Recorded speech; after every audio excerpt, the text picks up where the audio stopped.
Yade bra odwada ene ukuada bia bra no otwe kase ebo no akọ na wiye. E frame na ya kese obetimi aframe the cardinal. Me na me di ho chiame Isaac Odro, Patricia Sefa Fisher, Emmanuel Etiemo, Prince Bafo Asamo, Elizabeth Ejin ena Samuel Apia omuna hihye ena me di ho chiame ena so me moadwo me da mo ase. Se na no mote ase me kra mo se ukuada ne de me ko go so. Na nyame adom. Chairman General Che incubator ni mienu Kokoko Charities for Mama incubators ni mienu ntina they call for government hospital. Enti last week they meant minimum enhia ehia adwoada no ukuada ne enhia. Enti madam asese mote masesa na yakọ aba yakọ yeso bibia ye kama onyankopon adom yakọ abidru asomdwem yesan beto asom no so e the platform so na nwumre sana medical abom mane no na nwumre Ghana so afọ abedi ekira his kasam so monyamfo abena ose asare urayire ono eno ye mrahye bidwani ewo Atiwa East yane na transe nwumre e ba be bom komo ha ye ba be bom komo budget no ho komo e na ye ba be bo enti kache onua so no so nkanche ni nua no nkanche na danfo so nkanche na danfo se bre na so se yede the platform dwumadi ebre wo ne de mema nua ba na atena se mema ne ye nua ba be bon komo kama komo no questions e wo mu ni nyina so so fa de ebranti for asem bisa ni nyina ebra mo amhwe on Facebook Peace 104.3 FM Peace 104.3 FM and our YouTube so despite media and no any platforms are ye juma ene enyumre mamunyina ajo emamo akwaba the platform and na wasuguso awuti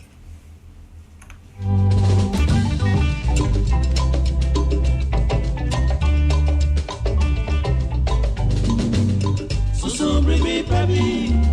abwagana Nakana beyo, eyo efreme nwaro. Susu brebe kabi, abwagana. Entabusafo abrana so se enanwumre so yebo enkomo na yade efa budget ya na no aso ye kasam so no ekokin kan ye na enkomo no enefa dodo no abekwa akogina eho ene de aban pese oye hona yebehwe nkomo no afri honorable Abena Osayasare e wa hasei deputy minister finance and oye MP Atiwa East honorable Majo ye nua bema na what is say Nyankopon adumo na woso e Nyankopon adom e de radiase se emema nua ba ho ye de anache se emema no ho ye ezo how be any ho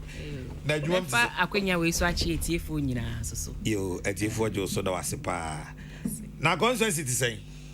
nyame adom hoye kama consensus de boko order din ego ejuma ne so nkakra ebe yi yo enwuma efra se be mo nkomo kakra na eye budget ya na no boss ekokin kan ye gina mampani anamu kokin kan ye eno hon komo na ye pese ye di kakra na enuani mo no maybe say say generally then am budget am de ba fi mo pese mo de achieve me da se budget bia de de di kan ne se emre a yewu ma na afina yewu mu no be di ho adanse okay ye parliament approve ma no jumedi a odidi ye senye aman hihye ne nsusuye wo ma ni makwa kosi na afi wo koweni mu no edin esan nioma a wehu any events are okay in the course of the year nti nioma nhihye a mede to apono so ama ya hwe na ye ato ye na wo hwe ya afi ye 2021 ye say ye nyina ye nim covid ebe hwe ebo mu ana oman bia e wo wiase afa ne he nyina eni anna so say yare bi betimi abase ama nioma atochima but ye memu Ghana ha de ye nyina ye hu akukuduru a omampanin ede ebo a ye ma ye so ano broni beka se sa nyoma nyina so e ba at a cost ima bebre ho ana esese ye ya na wo hwe ye 2020 budget ni ma na san hyehyɛ na eden ebi nim enti ema nioma bebree fa ne sɛ 2020 na sɛ ye back to parliament okaya ye bete ye sikasem a broni beka sɛ revenue a ne ahyehyɛ sɛ enka 2020 no ye bɛyɛ ne ye bete so ba form esan covid ne ho nsunsun so a ɛba ya na ɛwɔ ye lockdown ɛne nioma bebree ɛna emom no broni beka sɛ ye expenditure ya kade na ye hia de aboa ye manfo no enu mom ɛbɛkɔ soro esan sɛ covid ne bae no nioma bebree wɔ hɔ a na sɛ nye meka ni ye nhyehyɛ me ni budget ni aban ehun sɛ nioma yɛfo ho kan ye businesses or the loan ɛbɛboa mo aban ehun sɛ na wɔ sɛ fumigate ye markets ni ye schools ni nyinaa yɛ additional expenditure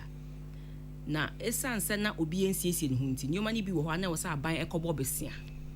na ye di sisa nioma we nyinaa ho kwan nti ema ye bosia bɔ no ekɔ enim kakra enye no nko aso so ebewi ase nioma bebree so ho kan ye nti ema enyuma a broni beka sɛ employment so levels no especially ɛwɔ private sector no so eba form kakra nti aban hwɛ saa nioma we nyinaa ɛno se afi mu esan de course 2020 a ɛho sunsun so ɛda so 2021 nti 1 ama ye debt levels no akosoro kakra ama enyuma atochima ama unemployment too amongst emebunu no akonkan afei so ɛsɛ ɔhwɛ sɛ ne enyuma ɛsɛyɛ no ɔhwɛ na opegye adwuma mu nti aban afei 2022 yi ne aban de hwe n'anim sɛ ɔbɛboa na broni bɛka sɛ ye build a sustainable entrepreneurial nation na afei so yaboa na ye debt levels na akosoro kwan ye bɛfa so a ye bɛ brenase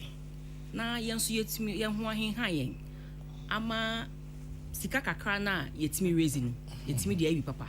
na ade ba ko a etwemu kɛse the biggest initiative so far job creation a aban edisi neni so sɛ ɔbɛboa na ama yɛn nsa no adwuma na afei so we bi adwuma mu ama yɛnuanom private sectors no nso so metimi afa nkrɔfo dodo nti wo hwɛ 2022 budget ya sɛnea mekan yɛboa na yɛbosiabɔ na ɛkɔɔso as a result of covid any other issues like the financial sector cleanup any energy and broni beka say IPP payments no e ma ne cost no ye boa na aba form na eba form sa na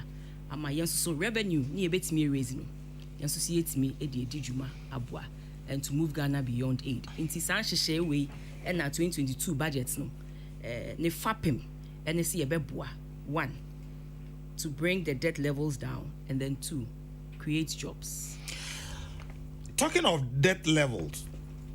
kwame na mo pese mo faso ye no se o se mo pese mo de ba form kwame na mo pese mo faso ene de eye kwan bebree okay na mom nye dikan ne wo ho krobia so esese se mo eje eto ene ade ba ko a krobia so ede ye den ede bɔ ne ho ban ede ye nioma na te se akwan te se school to say your programs if it's a flagship program set free SHS since annual money nyina ye CK ya ye raise ya broni beka say revenue ni generating no and no any de yes ah nti ne di kan in moving Ghana beyond aid ne ye pese ye hwe yankasa ye ho domestically ahe ene ye betimi epeja na ye de aboa se ne ye kan no hwe ye maimu aye about 30 million a nipa o medru infie ana edwumu omo yi a nti esese omutua to directly about 18 million nanso ene a ye kase nipa be 3 million pe na a register so mutua mo taxes nti aban hwe se ye be use digitalization na ya mampani abedi etire Dr. Baumia, His Excellency, abohu de wura no anything here about with NI and wo be hwe say obia wo pese wo consume public good because wo pese wo ye o passport wo pese wo ye driver's license ye ka say fa wo NI because ye dey build database na ye be hwe na aboa ama ye dikan ye dikan di aban hwe ne say obex expanded tax base no ye ka say ye be expanded tax base na ye be tre ehye nim ama wo man sese omutue nyina o metimi ayeden aba betua ene ye encourage obia say onkoye ne NI onkoye ne Ghana card no so far yenya more than 11 million people omaye Ghana card na Ghana card wo ye bia so e kire ejuma wo ye baby awo nti ama GRA ye ka say o metimi a link e place obia wa ye ne Ghana card na oye ejuma no in a income tax bracket bia afi no kwewe ya ye be contact o na ne sese utue bia wa ye den wetua eno nkoa e dey close to about 8 billion e be brain enye eno nkoa so o sha yaka ya bode ye pre bibi exemptions se mo kra neoma ba na sese utua eto ene sa neoma na sisi aye kase emra anabroni be kase law bi eni ho a guiding a boying and you said there's a lot of wastage in the exemptions regime inti ye tosum yenu a ye de boa na ye de si sa leakage si kwan e exemptions on ye de bill no broni be ka se ye de mrana ye de be ye ho adwuma na aboa ye no ye de ekọ inti eno so be boa yen ama ye raise revenue ho because see ye block leakages na we will save some revenue ena enye no nko asoso wo ho mugidi se mote se aban soso de nhihye ba bi a ye friend revenue assurance and compliance enforcement se ye to a ye gigi ye sika sem ne sa nyuma ni nyina ntoko bi wo bebi a ema sika ni bi etwetwe kwabuni se ye pese ye block sa leakage si nyina ye si ano kwan nti sa initiative we ye hope se eno so be page sika kakra abrayen eka nyoma ne ye na ye de bua ne de pagya esi kasem no ena afeso so aban ka se eye ya ye road tolls the whole year I hear the bring 68 million and so the cost currently see aye ka say the cost to pedestrians the cost to a driver for the cost to businesses in conform to traffic no more ko adwuma ne nyoma no it looks like it far outweighs the benefits a yenya and into your buying say currently all public roads no and so we yi every ho ya share the cost and the benefits near share say benefits no of see yi sa nyoma nyina free ye kwan so na traffic flow na ni pay dru adwuma ntem and then obia so be ba anopa owo na ho odin a obeden odi ba be ye adwuma nti eno so ye yi anu efri ho na de menim se yenuanum bebre akasa wo ho a MC yeguso church o mase ba ko eye tax a aban pese odeba aye friend electronic transaction levy mekra makasa ho ni nyina ka ye revenue policy a ye de boa na ye di epage sikam amanyoma we nyina ye nyina is to increase revenue levels wo hwe 2021 now your target see be raise revenue to the tune of 72 billion and then with these measures no you hope see be raise revenue close to 100 billion ni nyina ye say no na ye ti ya hoden ewo bosia bo ene ni sa nyoma no so emmoa emma yenya ekwan bebre esan se wo besia na se utua nsihu no nsihu ne de untimi nka se wuntua na eye sensi hu ne doso sa na epia nioma esese aban so etwa nani ehwe nti ye bibia se ebema sansi hu ne nioma akofom ene se yankasa ye betimi erezi ye de eni ti aban se or the electronic transaction levy your friend e-levy of 1.75% on all transfers, digital transfers. Say Momo to Momo, I buy ebete 1.75, but menua de ye nyina eye se ye benya ye be pagya foto nim ama ye free SHS ya yetimi aye yakoso aye ama ye kwan na ene obia se esese ye dualize Kumasi Accra obia pese akwan a dida main road ni ye hwe ne ye ni nyina eye sikasem nti aban hwe se sa initiative we se mo be boa ya to ni din o contribute bi me contribute bi o boa aban so boa e ma ye nyina ye hwehwe ne ye nsabeka. Okay, ansa ne baba details of sa E11 no emu no, how sure are we say sasika we aban se ye mfama no no mfanya adwuma no ode beye esan se nya bredi kan ni a aban ageto okay a time a mode Estela bae enya mo meka aban nje no se aban dada no a ede Estela bae mo kansem bebre na eni da so ho pa kokko wi ase no na akwakoye hwebuada afei roto ya kra ye ka ho asemi e bae yesi o ebeboa ebenya ska afei wi ye na mode akwakosi awowa ede akwakoje bosia ne kra da sutua endua nwie die ne ma ordinary Ghanaian na otie te se me a metie honorable deputy minister of finance menya rehyimu se aban wi sika me de ma no ode be ye adwuma ene de yampa se obia be die bisa se meto a miji no ede ne ede ye di kan ye nyina ehu ye di free SHS eba oh ye ntimi nye emma so futu ebia ne ede hwe sa ne umi enne aboa ama ye mana ka enkenye enu anka sebi omuntimi entoa so bebre timi toa so because of free SHS inti yenya over 400,000 more in mofra omuko school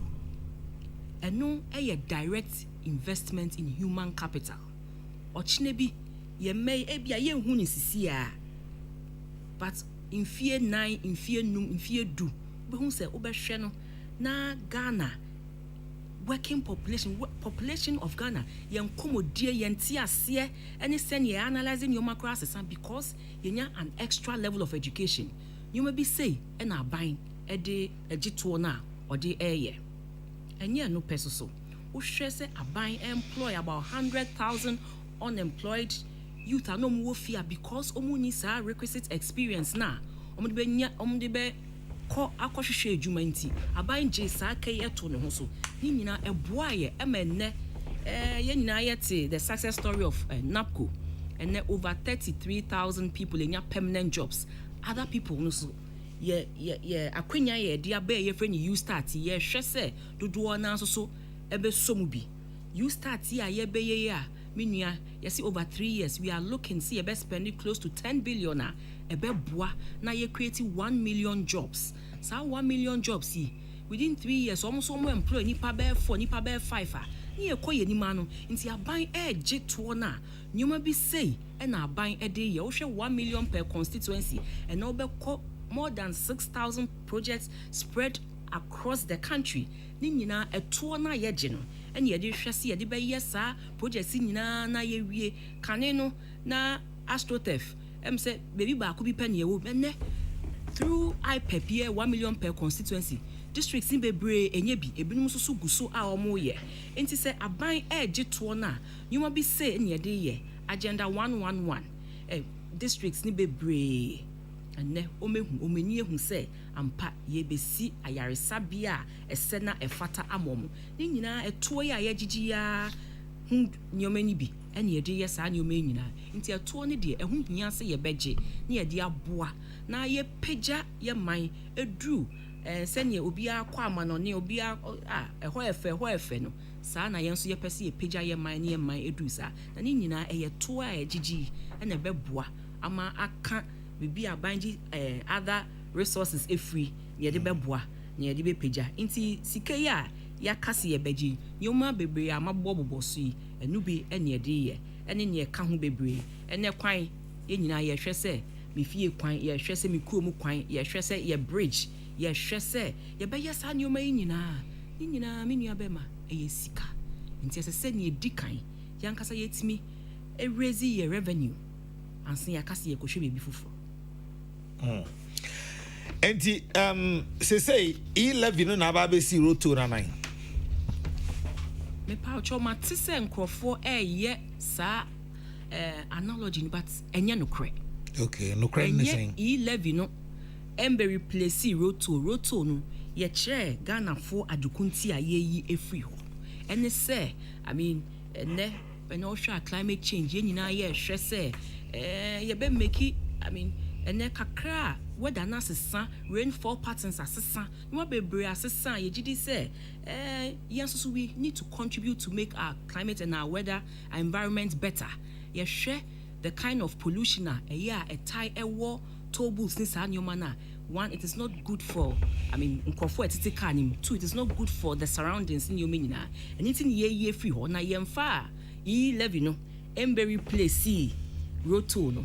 The E11 is a whole new measure on its own. Inti Mestre Ghana for say a distinct from roto. Roto ni the aban say ye be ye free ho. But E11 ni the a fufura aban ede ba on mobile transfers and other transfers ye nyina ye. Okay. Enti just a little clarity here. Ebi mo so aka say okọ me ama fufuro binum so a tobu to be ante won jiska your electronic tools ewo ho amanfo ye nanka ye ntime nwene nko ho isan se aban a wo so wo hia ska de aye adwuma na se ska ne bi bada dan kofo complaining ya nka to no wo nanka e no electronic fully electronic and automated crampo na ye de we no beka ho a emwa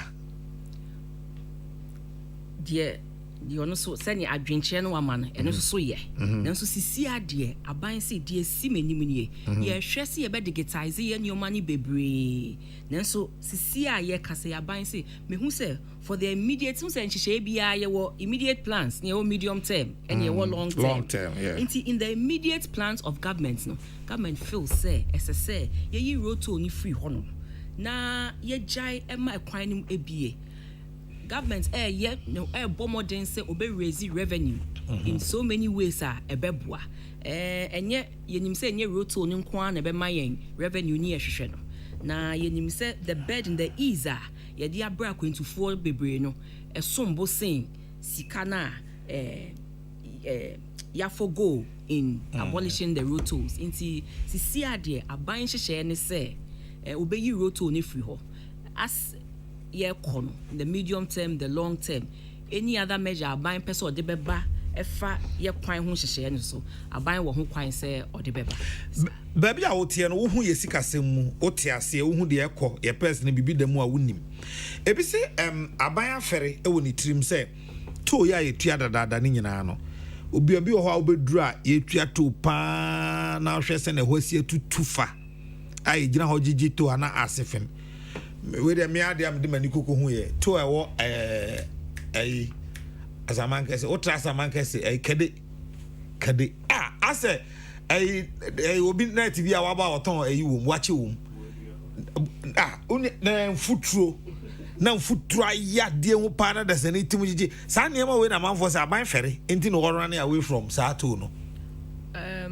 me gigi say to ya ye fi ho ebe ma yakonya ma ye siesie baby a tollbooths ni won nyina ekwan na ebe man yakonya ama yaka so aye ne kama enti yenhwe de eda yenim okay ye twemu ko ne mu de eda yenim no as ye be yi toll ne free ho no ekwan ho siesie bi esesiesie obebi bia na toll ne wo no aban akase obeye sa. I see. Now yemra the almighty levy but chichiri sa no tax no kwame ne befa so aye adwuma kwame na man befa so obeji yebetua ne sen ho na mpese yemfa nkomo no nsi na nwumre na ye hada busa for se bia afei na ode afidi na to ha se ya peace 104.3 ye ne yenuanom affiliate stations a mote yenka ena nwumre ye ne osoafo abede che hois kasam so bonyamfo abna ose sare owurayire ena ye ne no etwetwe enkomo yi efa budget no a ho isei ye do the almighty levy honorable bechechire mu sa E11 no kwan a ebefa so aye adwuma kwan a mo befa so ate no ada roma yetio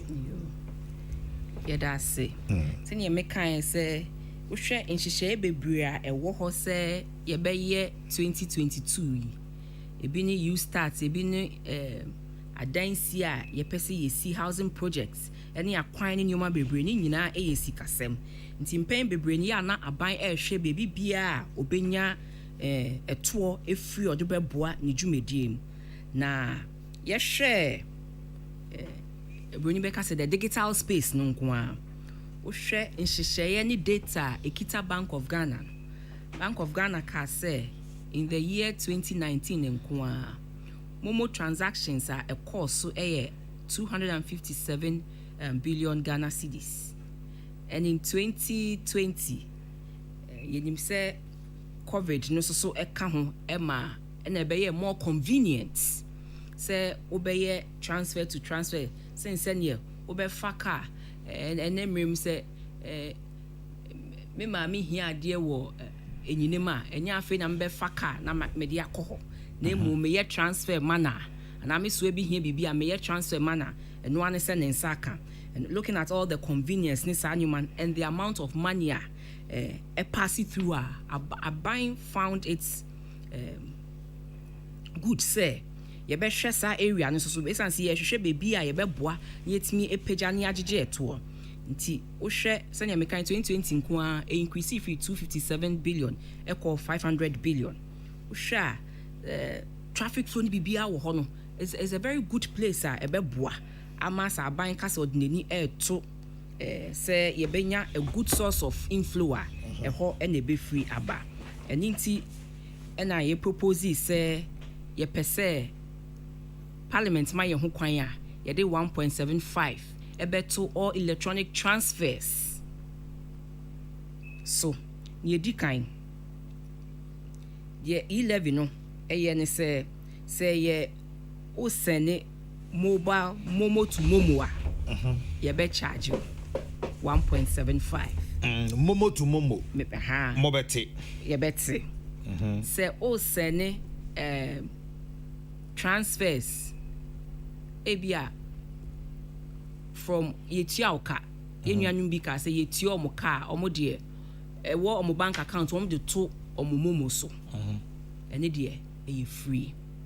say ye establish say eye mia menua be me wa account eye wo bank account e na wo san eyi sika ne free na wo de ato momo so a e free ye nye enti menuanom na omo ka say omo de bia yetua omo ka omo de to momo so no omo ka omo akoma ntom yem say 1.75 no and apply to no and our face so they apply to say ode omomo etua ade ka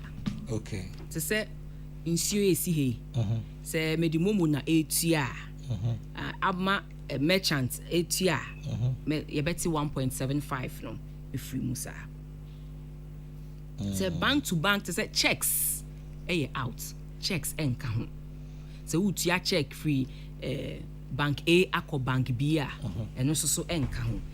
it is mainly on transfer bia wo je a involve a momo number bia and a momo account bia no ye beti 1.75 no na akwenye a adie ema yen ye benya close to about 7 billion enu bi na ohwa ya ka se yede ebehwe na yede aboa ya kwan ho ansem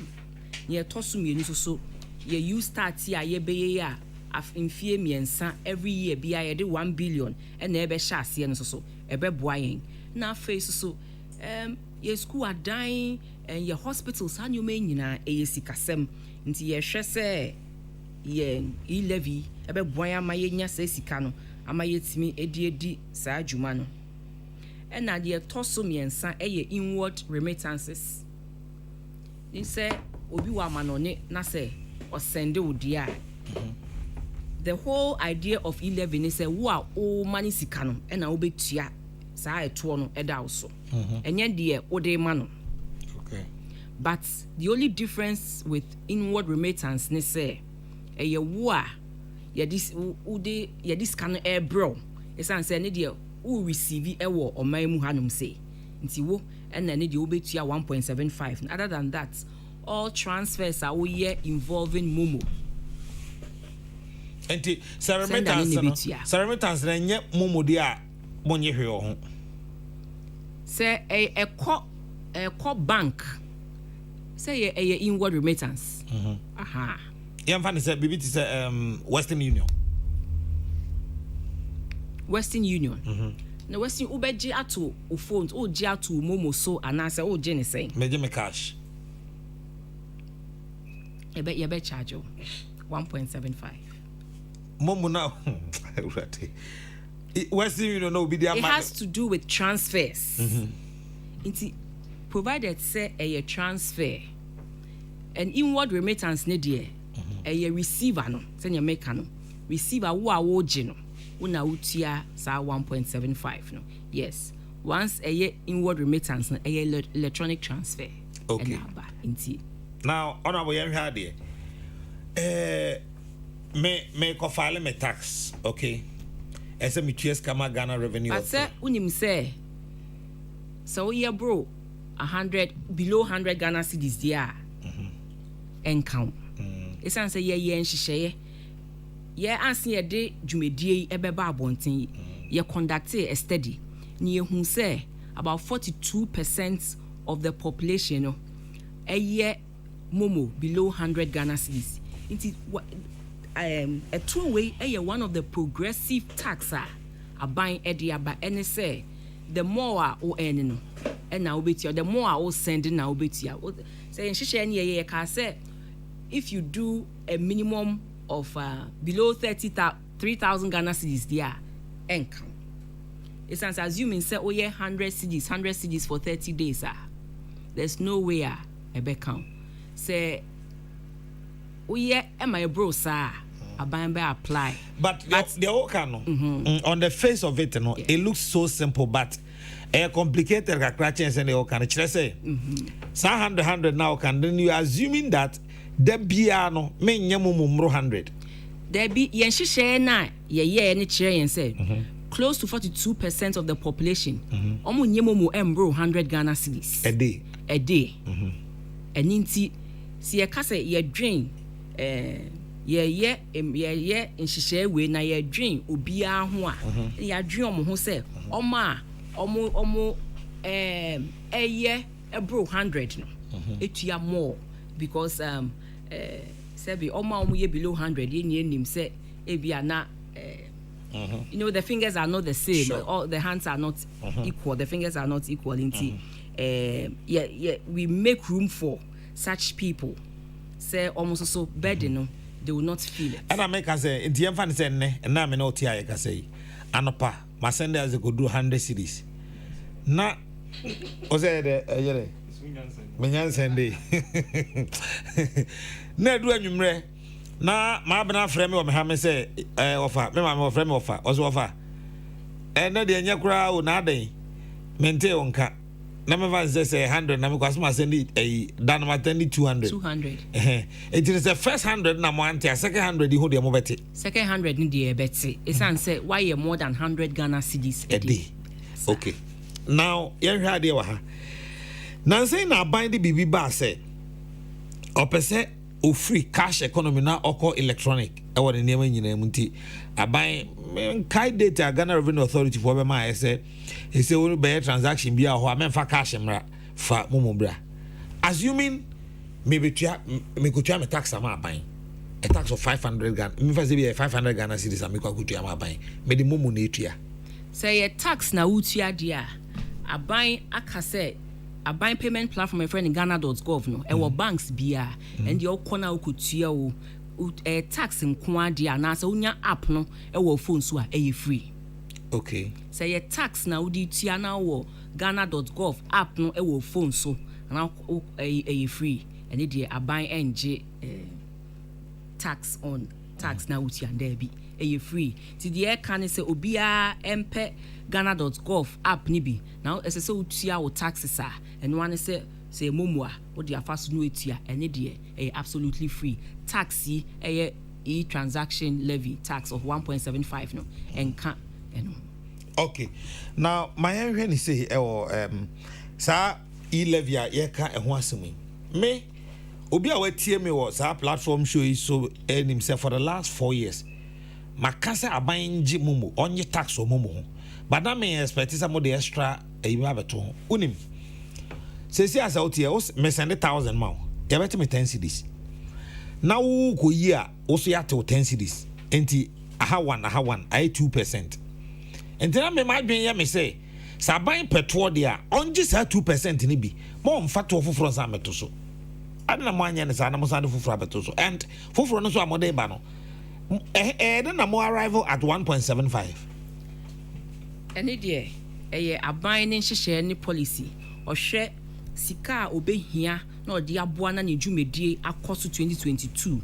nor share na hoarding, nor share when you make us a steady or year na, GD say 1.75 no,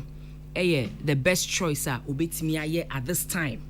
Now or dear Buana dear Razy, sa Sikapudona or here, nor dear Buana 2022. Your school dying, your quine, your more free school feeding, this annual main so with me, I and send your fata. And inti, I buy yen share, nan share any BBA, HS, CCA, I cast 1.75, no, a bebois, a man, and so I didn't so raise revenue close to 100 billion, no, and in Sa Aka. Ghana for the loan, I say 1.75, a door sodo. To the extent say Mwamunuanum Domkuma minority cracker say sa tax way dear there's no way I'm best support to buy manager. In fact mamin kind bibi kakra minority leader Edituja or say minority caucus in parliament has vowed to kick against the government's proposal for a 1.75 tax on all electronic financial transactions.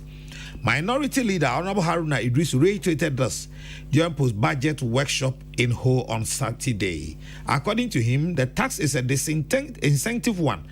to investment and private sector development. Our concern is whether the e-levy itself would not be a disincentive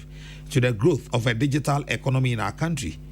We are convinced that the e-levy may as well even be a disincentive to investment and private sector development in our country. We in the minority will not support government with the introduction of e-levy. We are unable to build national consensus on that particular matter, he said. The 1.75 tax on electronic financial transactions was proposed blah, blah, blah, blah, by the Minister for Finance. This is the position of Mwamuni Amoni Omote Emirashebidium Abobe Hia Omo Nayaje budget no atum. The leader akeni then akafa. Yo medase me de se o kan say mra na ye be share workshop na se no kan sa. Ye call workshop no. Ye the members efa Bruni Beka said the policies underpinning the budgets. Saying tia ye the proposals saying tia pesi ye nhihye say ni nyina ye church ye to ye bo church members of parliament nyina mu ntimi gidi say after 2 days workshop no me nya sure say ni position beda so aye say on support aban e ma aban en raise our revenue e ma kwan na ye watermale drainage ni ye watermale no ni nyoma ni nya ye won constituency no enkoso se woni made a se won ye church wade ase ye na afa na ye de taxi aba foforo a ye ko bobo ho na ye di ho nkomo as parliamentary group na me gidi say resource persons ne Ministry of Finance team a ye call ho a ye pese nyume mu atwi obi a no me gidi say omo position e bia enye say afei omo mmoa ema eto no aban engige na mu omo constructive suggestions bi omo be ba e be ma na ye better me gidi say after this 2 days workshop no ene be ye omo position omo be ba na enye say omo mpene ema aban en kane no na afi na ne ko cheche omu ase basi si a ya cheche omu ase no se omu obibi pepe bi on beka homa ejina ho ama yetimi resist scale nyina na ye de aboa mpuntunjuma me gidi say the position will change na ochina ye start debate na minim say ye betting sa arabo motiswa enye yi send ye mekan no aban ye ne hihye nyina e no hwe say sika mi hie nie na sebi mi ntimi ngisika ni nyina free one measure pe nti ma cheche measure bia ne dia e de breme na maka bom na aboa na yenya saa revenue yi na yetimi edi edwuma no enti ye hwe e11 no 1.75 na ya analysis ne bibia e che se yemfa ento sisi a ye kase megidi se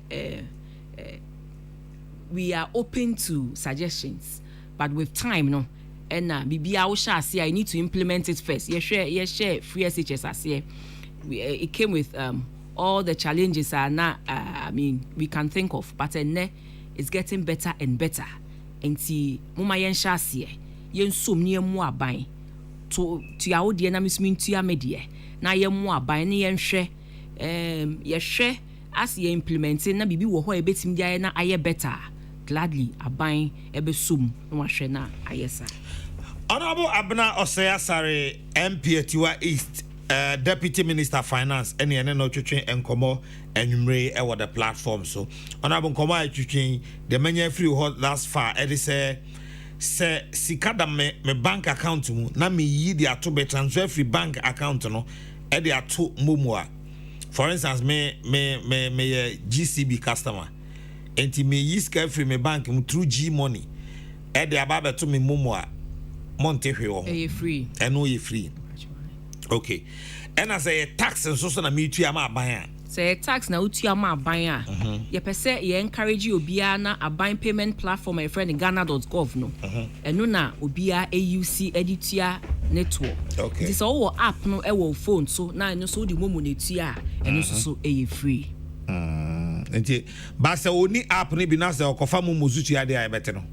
ye encourage say nti app ne de enye den say ube load ghana.gov app na two phones so nti encourage person obi a AUC no because e can your digitalization of your payment systems no nti ye encourage ye fast akwenya we so encourage obi a say obi a emfe bi ento ne phone so but answer na beto so no anfa so no okoye de a ye bete 175 na yesi ade da ho na say free now o say me pede free na me pede me bo ho ka say menua and the wa okay but sa momo yi aye kan say enya hya ase enya adwuma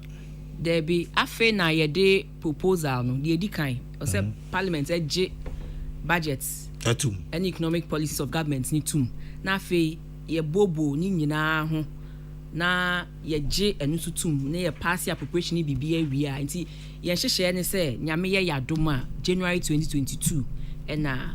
e-levy transaction of 1.75 no ebe sha ase. Okay,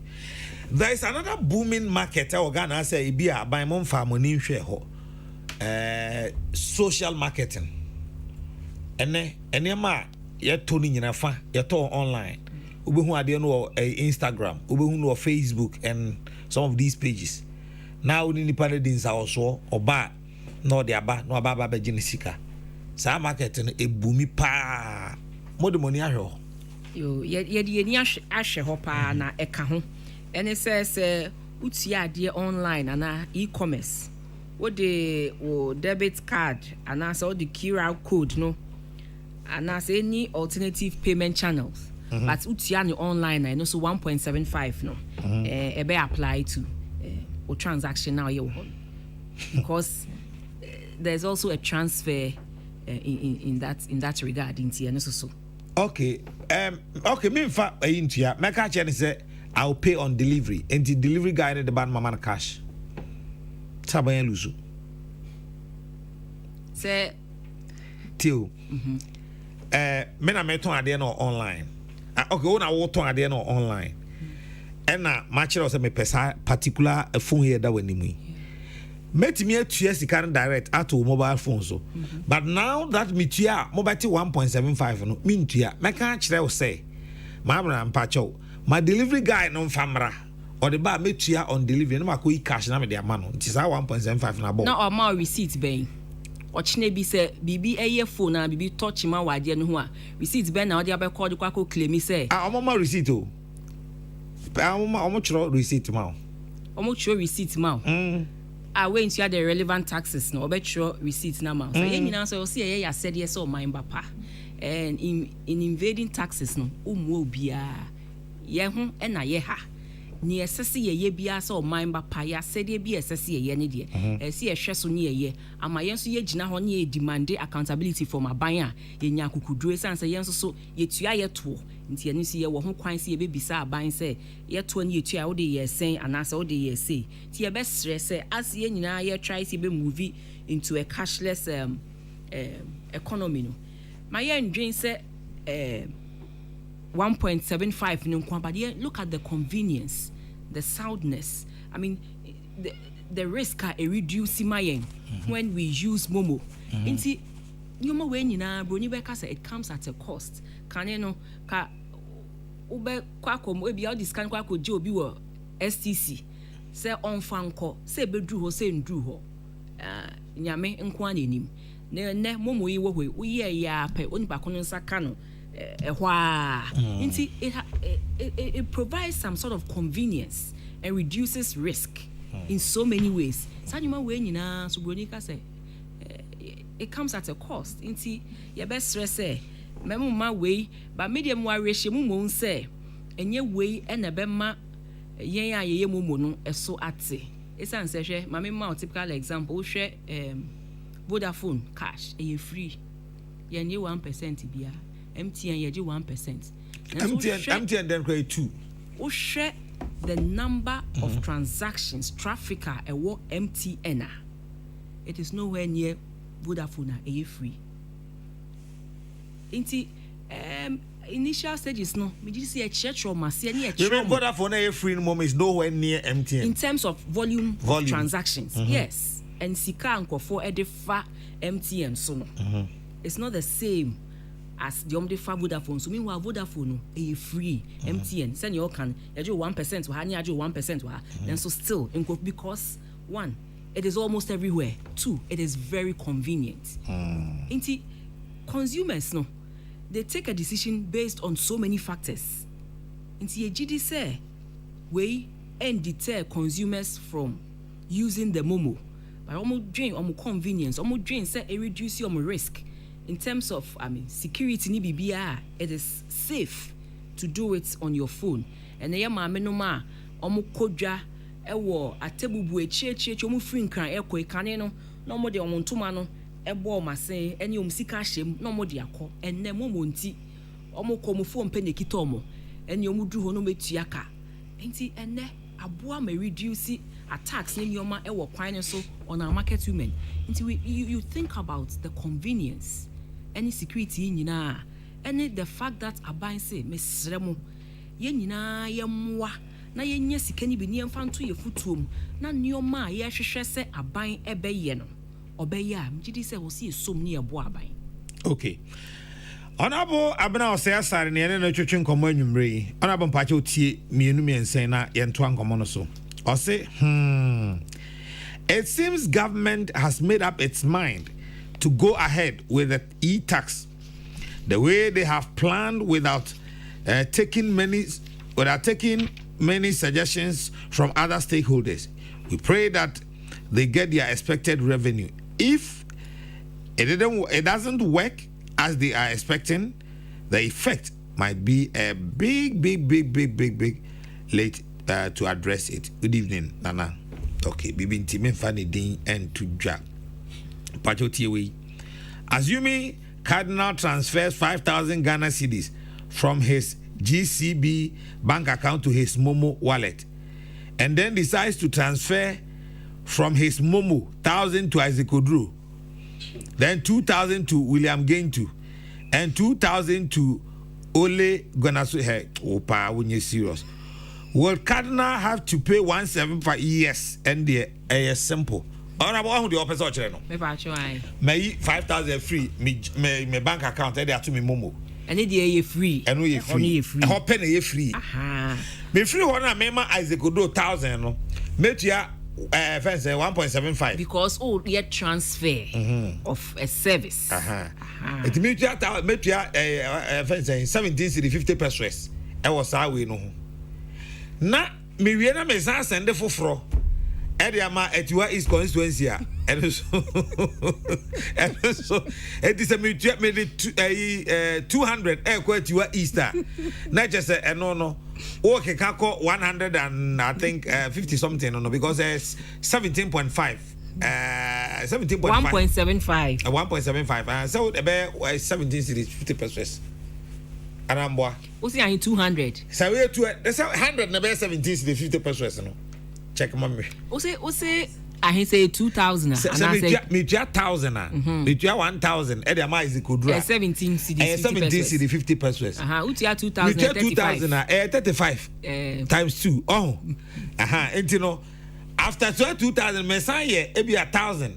Ediama Patricia and also make 17.5 say ni nyina de o ye ni nyina it involves a transfer I know you it involves a transfer I know you mumra 1% be say ni America no say nhihye na aban aye no sisi a emene edi nkomo yi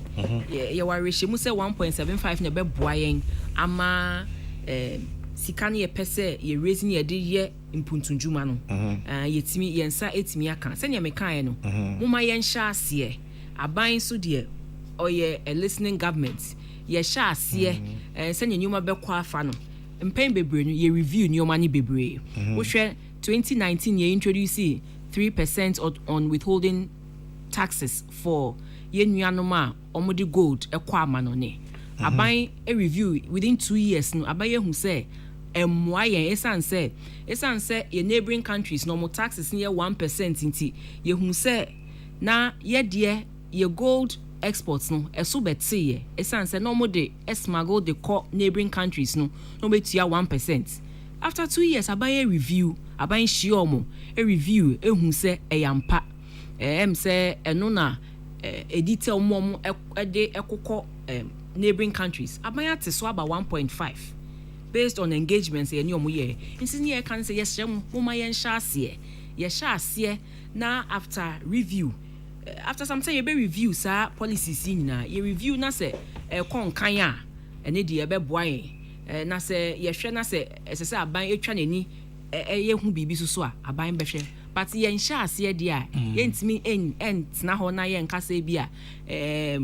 nti yesremo moma ye nhase ye hase a aban be review na ya hwe de ebekọ na megidi se ye nyina ye beboa ama ye peja ye futuom ama ye nyebi e de didwuma pa ama ye man. Okay,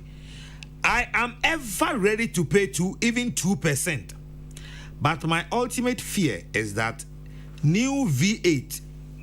will be bought soon with my 2%. That is my worry. Obi de ode abano. So I say, ye din komo emidi ka kire say. Anya to na wo see entua na ha yen o. But amanfo gidi o because honorable, mame ma typical example. A free new plan station has say Eko Amasama. Oh. Ekwan anya kwan bi e wa bia o. But because ekwan no entimin trea nkonkosi enso junction ntino traffic was so. Na mo yes overhead is na sa interchange no na nke nim say interchange no ba e be solve problem no e say I worse in that so free Amasama no pa e ba pokuase a udu pokuase a ekwa lanes na be 6 towards John Tay afa obedu White House at 6 na converge into 2 ama traffic a pile wo hwa timi kokosi pokuase enwumre okwa the other side is also the issue if pokuase sa kokosi Amasama sa kwan ye major road a Ghana has and link here 2 major cities a obia enim say ye African was in a ban say okay mate akwa we nya me priority road e free baby a interchange ni sie e de ba Ofanko highway na no me twa ho na tum na ma ye poku ase de no so de akwa Amasama Ghana fo ahu say aban wo ye sa de we a o ka se entua to aye entua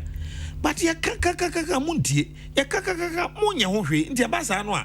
ma dwen nya me say aban se me misika ma no a obeye adwuma enti me twa tax me nwinwi typical example yes na ya mame poku ase interchange aban yo nwie ye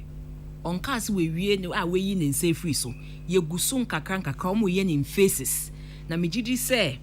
yes and the face the na kan mbasha se da ben ye in faces ye hia sika ene ye de aye saa kwan yi nyina eni nti na ye ka se as part of revenues ni epesi e raise no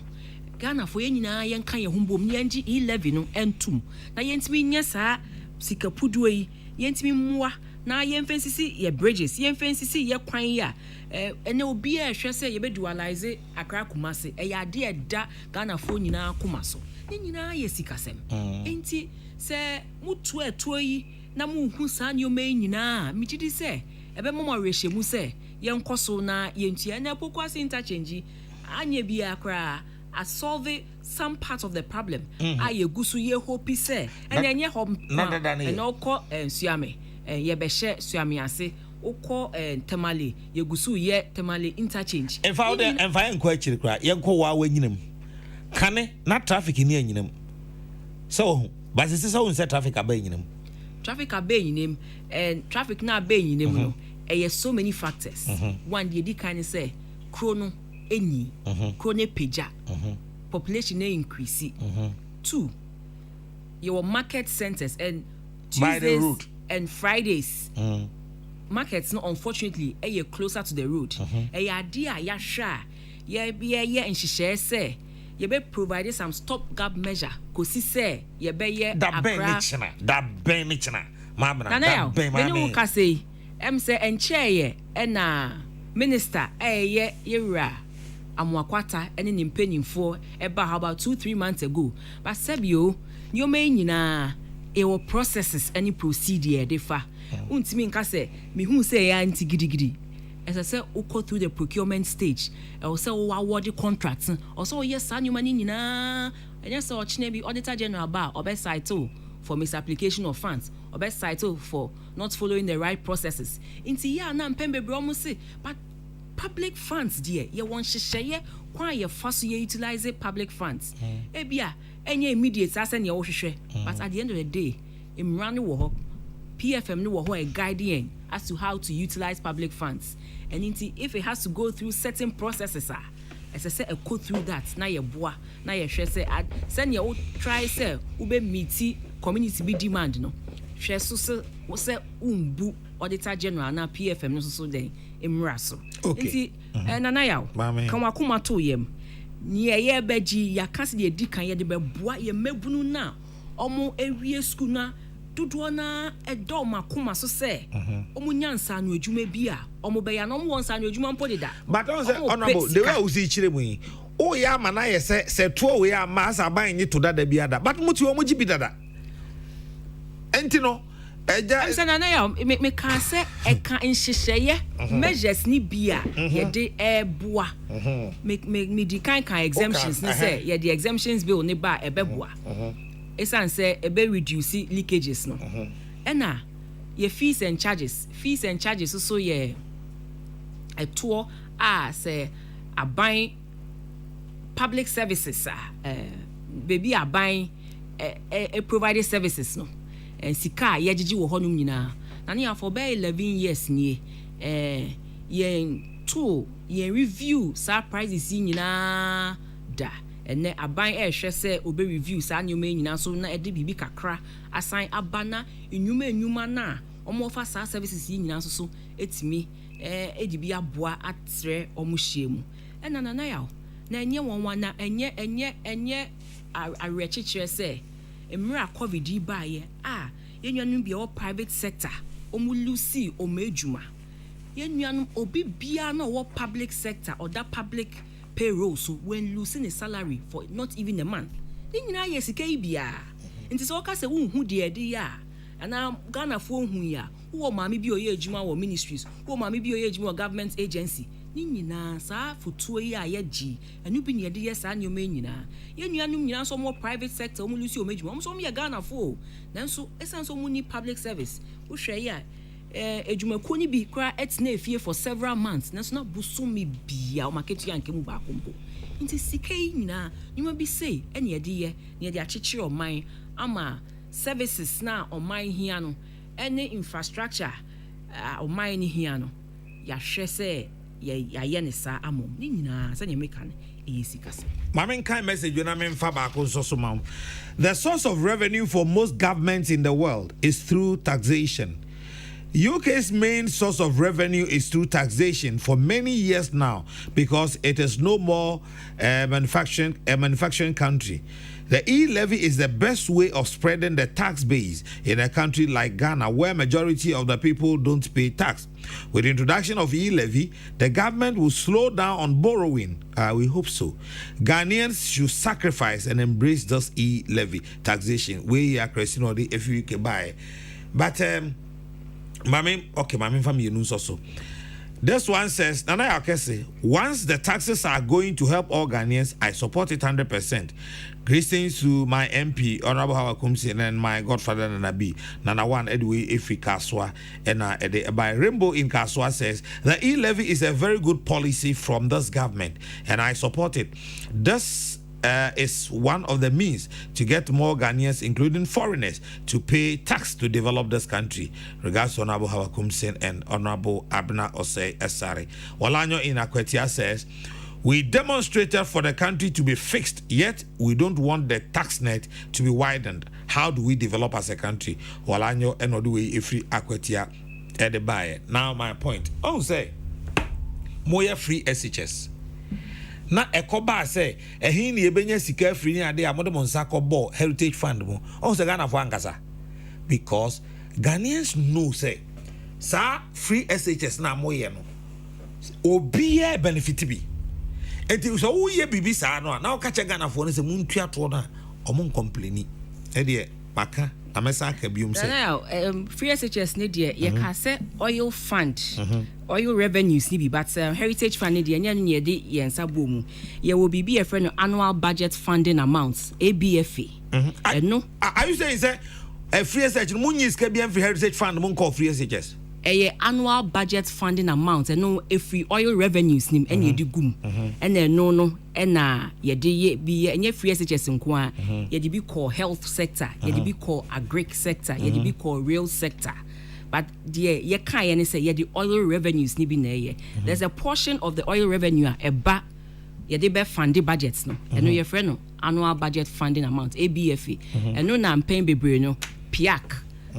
A report was so parliament no. Aha. But me suma ho PIAC document chere say heritage fund no mo de monsa bom kakra. Mo de monsa bom nyese mo di ni nyina ho mo ni nyina ba mo ibi. E de aso free SHS but eno mpokra de ha adwene chere say free SHS here ewohui sebi here ni buy enjoy sika ni buy enjoy obi enjoy bi Ghana for nkasa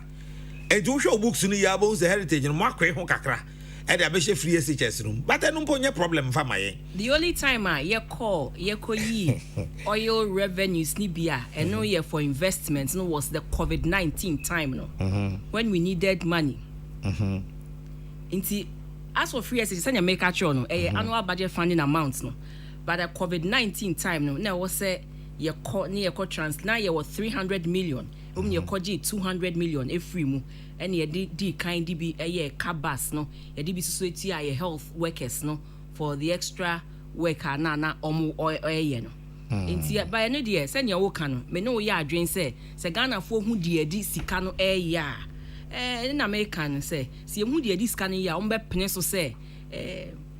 yemfa etuo wemra na yemwa ne yempeja sika no yempeja ye sika semnum ne yemfa moa ne America ne say menua be ma Ghana fo ehu bebre ene kane no na mmofra ne bebre school feeding ebi ni ho ye ba ene ye way below 1 million and na me no ka say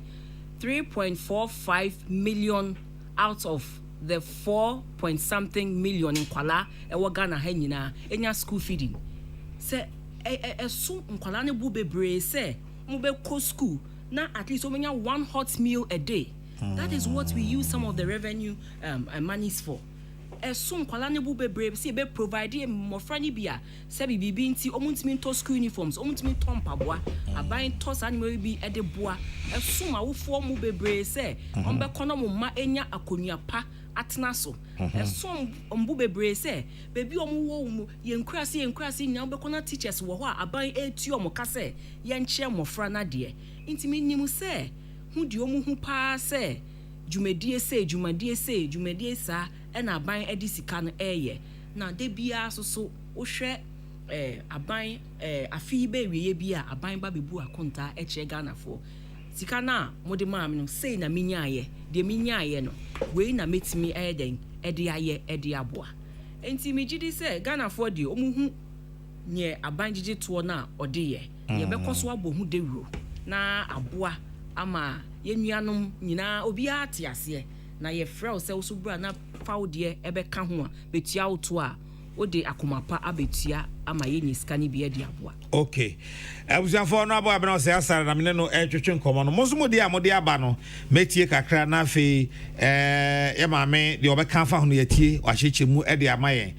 na we some message the special message to maame kan man why. Also greetings to you the cardinal and your panelists. I greet honorable deputy minister very well. Her husband and children are members of our parish, that is St. James Catholic Parish, Osu. Although she is a Presbyterian, we thank the couple for their support for the poor and the needy. Indeed, Jesus is Lord. I will keep on praying for her. May God bless you. We are so for Penny, Reverend Father Emmanuel Kujo, also Mawajo. Odawasipa unukuno. Yo, musumida nasina mejenes. Ojene so father so mo adwopa. Okay. My enko Facebook na menhwe mo hwe e wo Facebook ene nea mode aba no ebina ye moso emfa ema honorable. Wisdom K says upon all the loans, is it our little Momo that you need to fix this country? Wisdom K. Oh God. Wisdom K. And then no city bosia bebe ba ma bro. Ama say ye ka twam 300 billion ade no. Just say Momo kakra ye di how far no so no. And number san abeje. Nana Poku actually says government should widen the tax net to cover the churches as well because it is big business in Ghana now. Teacher constitution, or say, I beg all Ghanaians not to listen to the NDC and accept the e-levy because that is the only way that the government can use to generate income and develop Ghana like US or Canada. And as Boateng says, Ghanaians are paying huge sums of money to false prophets who don't pay taxes but are complaining of paying taxes to support the development of the country. Servant Christopher says, the views of the minorities are always taken into consideration but can never change their intentions. She's doing her job. So no matter how you try to let her see things, okay, maybe to see things, she will always defend. She will always defend her government. That is why she is busily defending the 1.75. Okay, Mark Barnes says, Nana Yakese, please ask her this question for me. I receive an inflow from my dad in US into my bank account. Am I charged for an inflow charges, which is 3.5%? And then I'm charged inflow charges of 3.5%. Will I be charged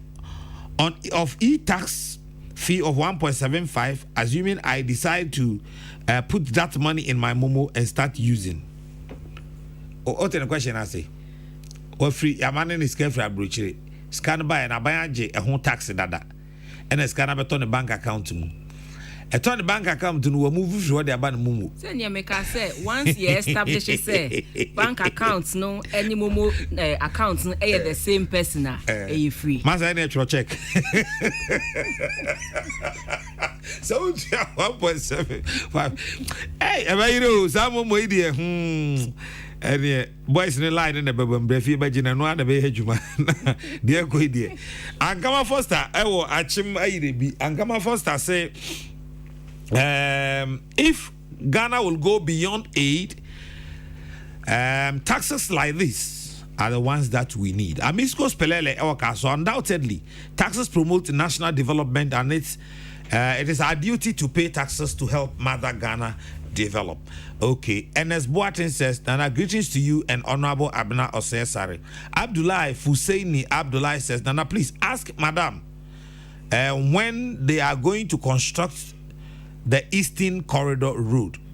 Fufu Sola. If me Fufu Sola, Namisha.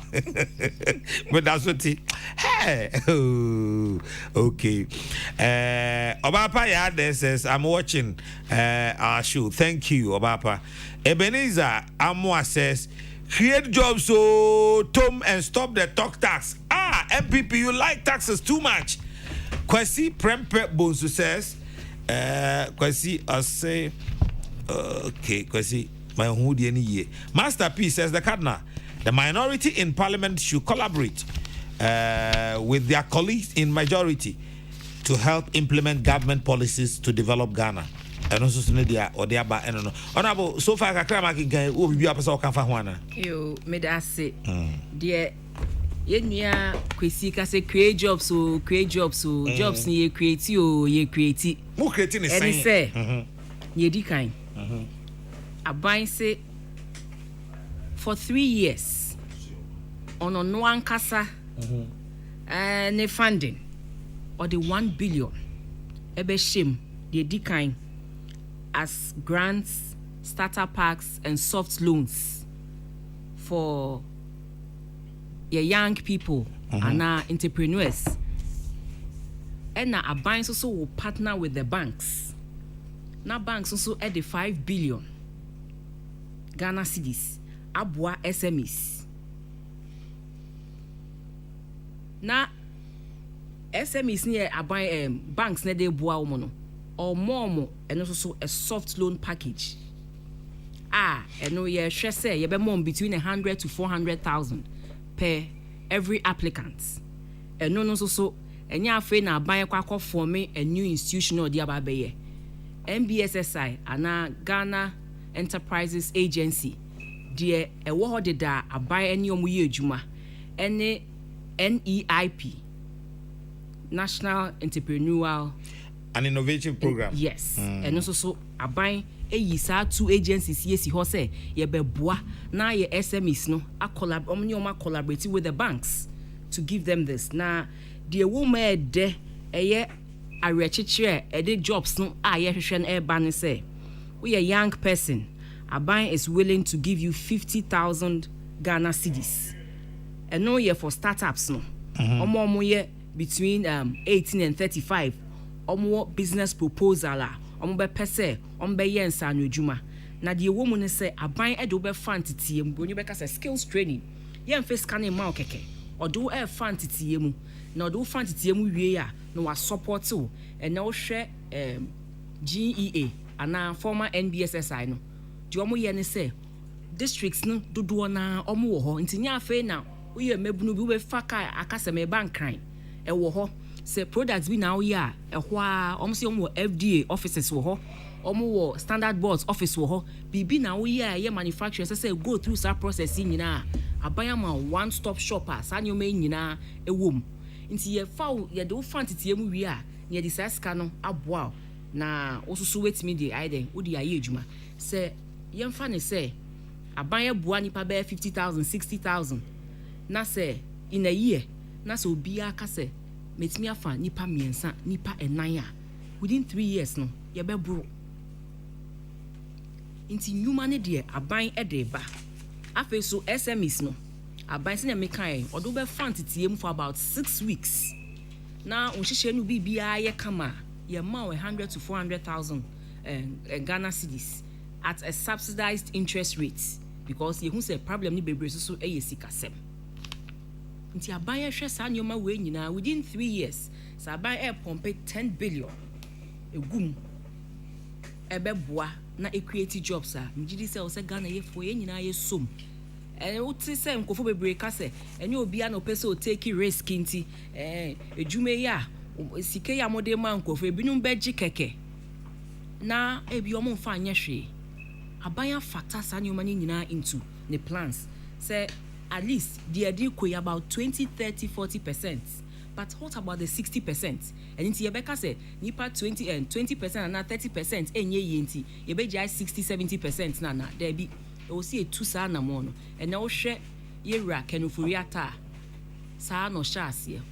And no can be as obo besia $25,000 Cantamanto investment bank and I data bank akraka and obi hu o shasi o Cantamanto but after 30 years and also data banker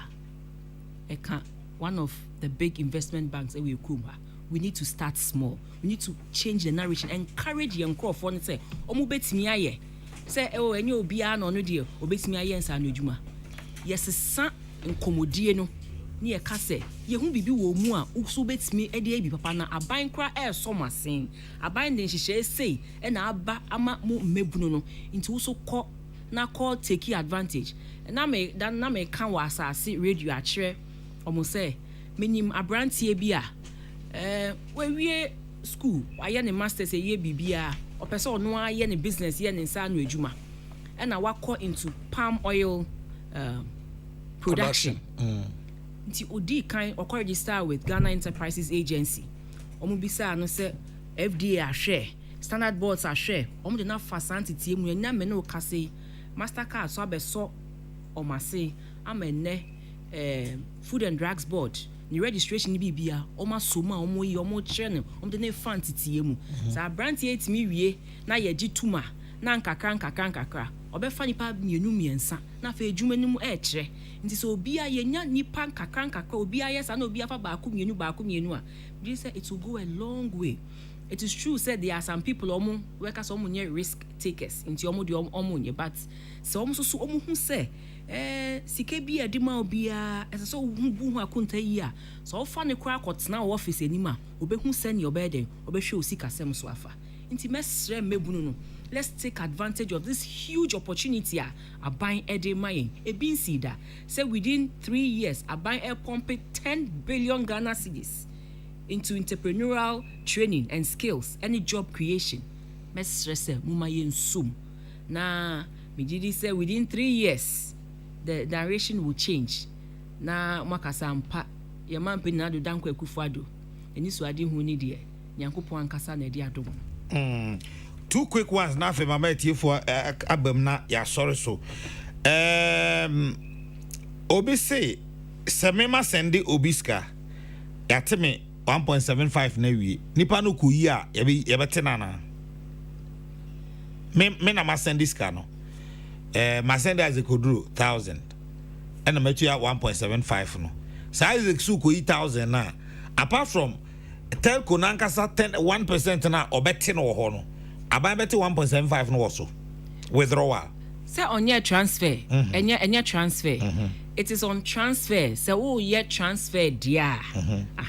ene di obeti but say wo yi dia say wo cash out say na ewu yi no eno ne obetia nti ho so asem no na oka sa sika aban atwasi wo say ode ma wo mo epese wo mo hya ase sa entrepreneurial we say no adan na say abrofo no nuanom China for India for ne ade omba Lebanese omba ha be adwuma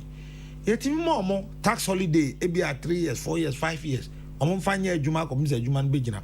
ejina no mo sa be blend mako hwehwe gu Ghana for ani wa mo kai ma wa ko de na e rin say fees asem no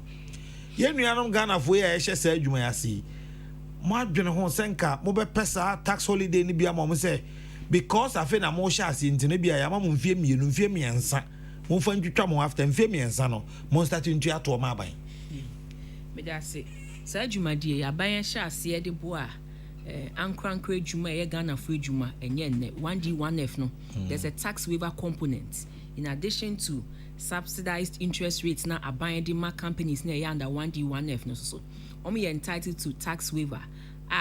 e kire say bia wato machine bi and now the equipment be ba yenye wo ye krom hanom sei eni ntia wo so okra now the ba aban wo the ba nhihye wo ho na meet sa requirements na aban de begina wenim e de akọ parliament na parliament amawo sa tax waiver nti sa akonya no wo ho ma ye nuanom tichi omo a o take advantage of 1D 1F and other manufacturing companies are ye in that zona omubua no ene de but me we are over more 100 to 400,000 ya okay e ho na me ka de ama omo se be ya nipa no se ebi ni se enua be mo ye nwu ya okay ne de ne nya ndru ba bi a onya returns on investment na waye no enti se o be general tax wa hasa abre ya wa hwe cry e be force adwuma no begu And it's angle of one money or more beshas here, or more fin drew 1D1F no. Sa off one wash it, Mapeta solidivia momo. And a Honda Munya Hen, sir. Sir, and the air day, sir, Obia was said dear toward the Obia bet young kakra, but sir, specialized people here, born near more. Omunai it's me Gina Hona or meets me ayo major man yen. And she share be brew or wha a bind the cushion or more. It was certain areas a beboa. You me kind we na fe e bia homana to da mo pese money honorable Kasana kakra mo pesum bisano baba. Me old man be was say the cardinal government can collect taxes, but by all means the taxpayer must feel and see what the money is used for. Where health delivery system is bad, transportation is bad, urban and rural roads are all bad, and even potable water is scarce, the taxpayers will by all means complain. Government shies away from income earners in the informal sector when it comes to tax collection. Hence, the insufficient revenue, forcing government to increase taxes paid by the few payers in the formal sector. Please, government, don't spare workers like plumbers, carpenters, auto mechanics, electricians, TV repairers, masons, etc. Thus, in this way, more revenue will be there, and there won't be the need to always demand wiki taxes. Dr. Amoako ewo aben waha ono ne dia wode aba eno no. Sa group no de nkeye pa o mo be yire mo ho ahwe ho pa keye pa se I property rate kwa muntu menjeje eka nhihye na aban ede ba no eka revenue measures no ne se aban ene GRA ebe kan mo ho abom ni ahwe kwan a yaye nhihye broni beka se evaluation a ekire se mpotem hanum say sika say necessary age for edan e wo ha yaye sa ne omani nyina anti aban ene local governments municipals no districts ne assemblies no ebe kom ho abu na GRA abo mo agege santo tutu nyina ye hope se afi sika pudo bi ba betimi afiri ho aba ye nhihye no ye hu se GRA partner with the local governments any ministries metropolitan assemblies no any districts na ombenya 4-5 times revenue a omunya ne de bia no enti yenim se afi 2022 ya ye besimi ebe ko ewie ye ne ba report se sikapudo sei ene enya free property rate ho aban hwe sa honum nyina se nya meka no bebi bia ye benya eto efri no afi aban ne nia bracing de bia so be hwe se ye be ye ne sa na ya te ye bosia boso. Mami Adjoa says they talk as if nothing has gone wrong. NPP, let's work with genuine heart and Almighty God will do wonders. Just trust the process. Mami Adjoa Edia Ode Abba Enono. Obaya says Ghanaian companies should be given such reliefs. The foreigners are cheating us too much. Obaya also Edia Ode Abba Enono. 0302-248-787 257-900 257-901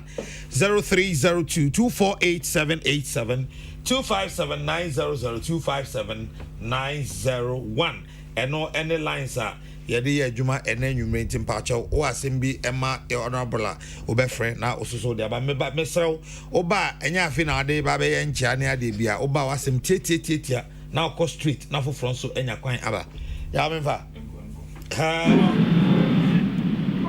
hello hello hello hello okay my man here we yeah I just say what connect me there o de obeti me ayo hello hello hello yes sir na yo kesi de Kaduna Haji Gado net say oh yeah da Allah say you me aba no so me tiano na yo kesi Haji Gado atama ofisa me aba wa ma ya bia da han budget we ya minister Berry ya no ma be ma ya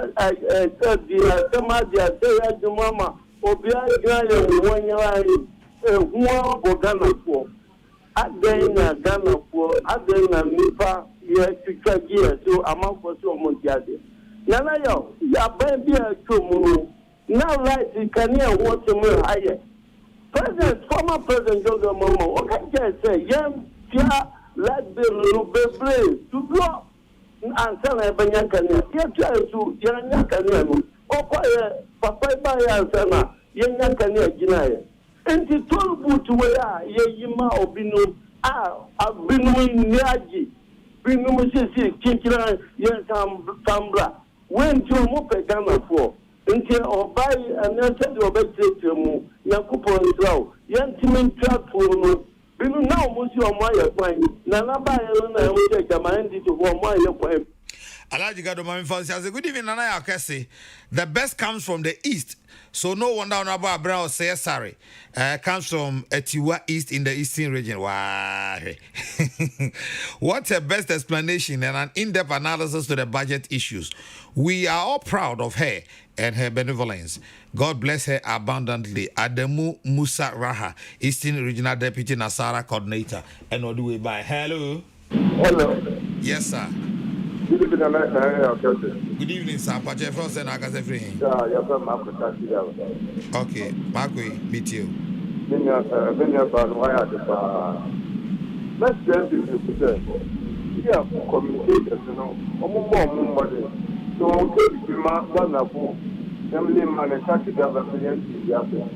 the message was the man crapper,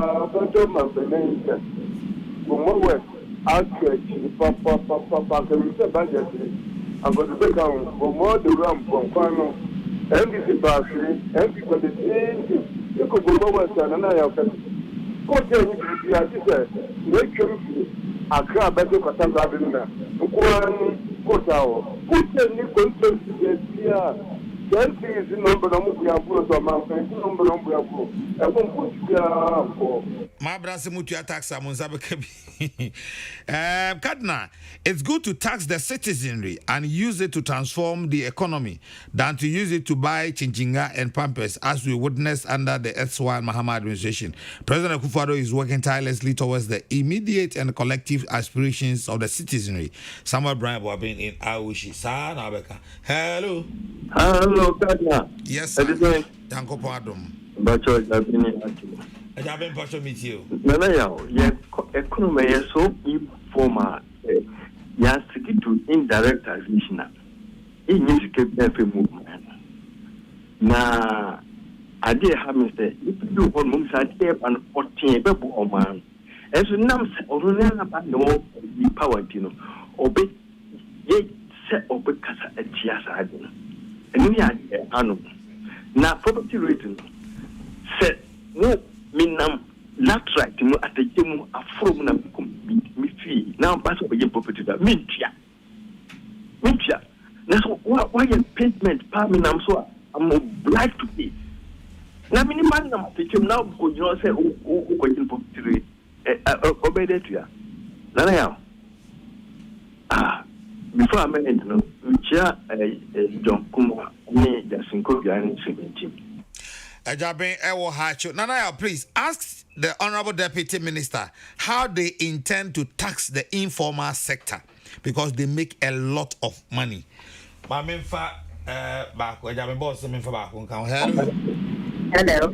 Yes, sir. Open and close.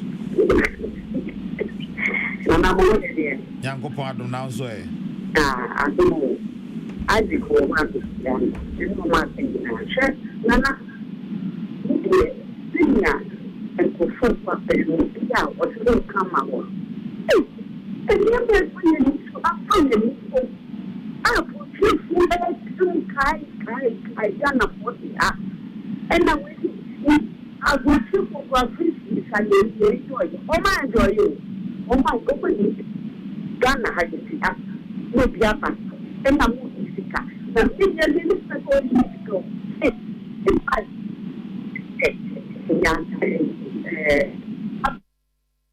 I your line I rough kakra enti obekono asamba. No waso. Menga so ni subate gina ye kakra na ehwetwasi. If I told yes. Boss, no problem. Sure, it's Ghana for a small that's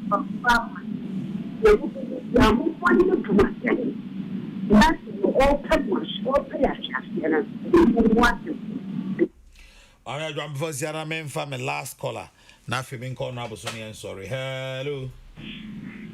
Hello. Hello, Daniel. Yes, sir. Yeah, right. I mean, about Abraham was Okay. I won't pass you now, to my beach. Daniel. He says, oh, maybe more. Yet the two and the safety of mine. So be a person in my call ye be an air tour. And see, I give a call commensurate and in what I say, the Woody Kakayan. And someone to the bar. On bedding on my gun, I see a good two way for one woman. Come let's say, never about community with that 2 years. I give way, Woody Kakayan is a brown cocotte. 23 by the Council of Education on my Ghana. I feel my penny or fed my for almost 15,000 to 20,000. If you can buy your uncle, my penny and call for Mr. Abraham Safari. No one said to me, say, perceive how workers. Any man, if you win your money. Yeah, for the watching you. And multiple the culture workers, yet is that a 2 way, but yet you're shown. Oh my Ghana, better, papa. Now, ni ko na me chame mi la ya donkuma ene just in kodi ya frempon ene raza ko dupu na ya ana was coming to anyway ba men fa frefo de ni sia na men ko honorable so na enso so na bobi ebisa say informal sector na mo hwe ho obi me kai say tester ba ko kan sa artisans no sika o mo ginye sika kitwa wo no sa tilers no pop painters plumbers Mason, mechanics, omunyina nya sika pa mahwe ho. Na ne o me da se ye di kan ye won hyehye ya enche aban de beba efa sansa anodwuma fo na je di kan ye wo ho a ye sisi a ne se ne meka no na nsen obi bia bibia esese o ye bia o so do Ghana card na ye wo person access any public good e Ghana card nti sa fo enya dodo na e wo Ghana card ni bi e na se ne meka no o declare o ye Ghana card na o be declare juma ko a wo ye and nti ama GRA for an idea of obia and then nipa over 11 to 12 million sort of and a wo Ghana card bi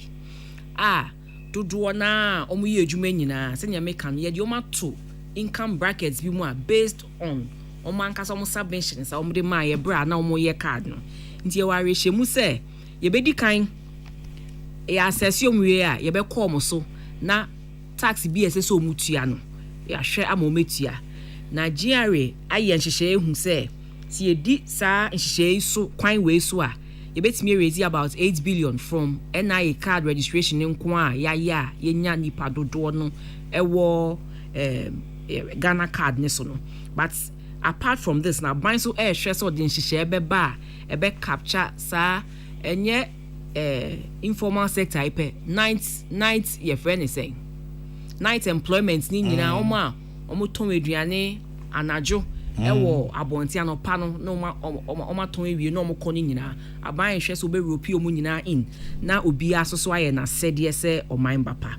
na menua ba ko so ka se property rate no na matache mu a ye ka so ntia property rate na ye wodan enye ekwan so to ene yeje but ye wodan a utim se wo ye fiera no we sidan a ye be assess value of wodan na based on that na ye de woto amaw na wetua bi entina woje to no woje ayeden on say honorable hwe o hwe ba bi ti say communities na afi na spring up eba no se me ye fiera mapo adwuman mi kofie minim se me kwan eye even though eye mfichi kwan enye kwan a yagusu kota but at least ye twa so a ye kama mitimi ko obasa obaji property rate me no ni asem because me ma dwena o mitim ne se eto na mitua no mitua se aba be ya ban benya bi na ode aye o man ne yie na mom metua afi wei afida metua afia baba mesin atua na me kwan de tia na tia honorable me bu befu ni tua be me den the woman say property rates no so far the omagigi nyina besi na ye kase emma aban ho per se aban na mfa e co district ho municipal ho metropolitan ho nom and no necessary omo so mo hwe na omo de ye impuntunjuma ebeboa ama o districts ana o municipal no akonkan eninti mpɛn bebre ni property rates no districts na na collect ni ehu say one omo ntime ngigi o omo ngigi ne se ne se omo ngigi no and two eba accountability sometimes adding eninti mrane ma GRA ho kwan say ebeboa assemblies no magigi omo to nti GRA eboa ebeboa omo no GRA na o kana sem kan de enye kire say Ghana ohwe rent act na ye wo mra se obi fiewura do na ma han a eto o mu esese yetua yes enye ndema ni nyina na aban no abetimi aye Ghana Revenue Authority mo betimi a private person na mo asablete man say jeji says ka we man na ma commission we initiatives a ye be ye ho awde na kofo e na ebe ye enye property rates ne pe rent tax ne so this time say make sure no aban is going all out na eto bi esese yetua se Ghana fo no with me aboa jeje na yesusu ye nya sika ni bi de ye mpuntunjuma na menuanum efrefre ye no mo ka ho asemi nyina mame ma simple example pa mo de assembly say akese na omo boduru municipal and metropolitan status no assembly bi anya grade abako na mfichire kwan no de nya quota asem o ontwa so ye futuro all right but ontwa ma kwan nya more trouble keke na mo hwese mo ko hose mo koje rent tax ne sa property rate na so bi be kasa but say ababa yi says ka we awie na me wi a me na mesa akopɛ sika akopɛ grade ase bra bedwumi kwan ma me na wo wi akwa na me ma sa adwunu wasan fa so sa wo beje me tax there ene je be na wo be den sa de no mo hwe oyi na ebeboa you see Ghanaians are not against paying tax per se and there yet Ghana fo ase pepe say they want to see and na me ba him wo bonyu mani bebre so a chewa yetenada as yetati na hu action nti na say uni nua bia covid time no na ye friend is saying oya aban adwuma de bia na yetua busumi bia na yetua nika na covid ma wo fa si bia okofi SHS ni bia na covid ma ye no covid ma ye na mo je dada kwasi interchange unfa so da dem jigu odada na covid ma ye no mo de ye den ni na di yempuntunjuma ni bia na school adan akese a yesi agenda 111 na yesi hospitals ewo districts ni mu nyina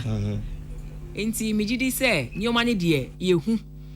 na asesa aban so ebo hu dewuro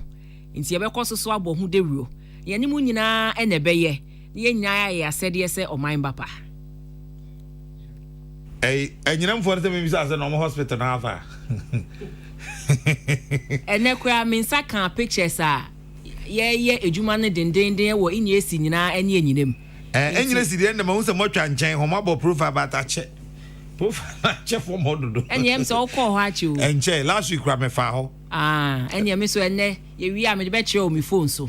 jumedi e koso wo ho ba projects so onyim se ni nyina nkakra ye efom ejuma na unhye de hu bibia ye page efom ni wie pe na fe de ye maso a enche bia na ye ye mo 3 months and 3 years 36 months nti ye hwese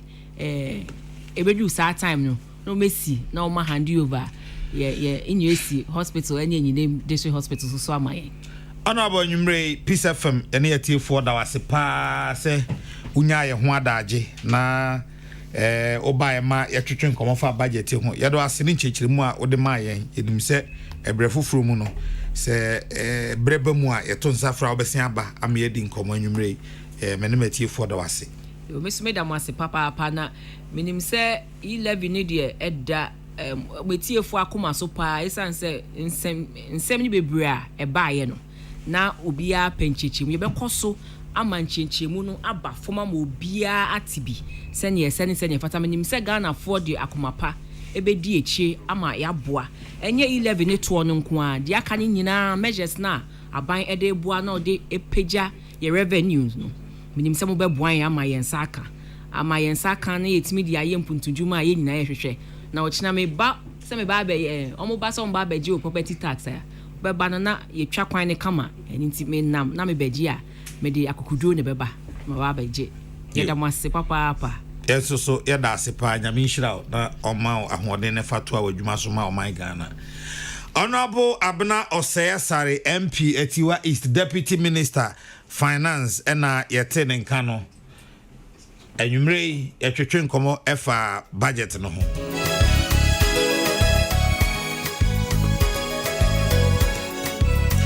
Abusia from Nana Okese wetimi from the Cardinal Isaac Odro Patricia Sefa Fisher Emmanuel Etiemo Prince Bafo Asamo Elizabeth Jean and Samuel Apia woman hye ena madi ho chiame na ha ena enenso so ebrebe me kwan ema yedemo asie me de radio so dwe gyamu nyina hwe ho so yu na wokoi wankwa ankoye nea etiamra no wankwa ankonya ban asem Rade mo ho ban no hwe enso ema adepanche yen nyame ya admo a yebasia hia da foforo ewa the platform dwumadi so me de rade asomdwe gyamu nyina makram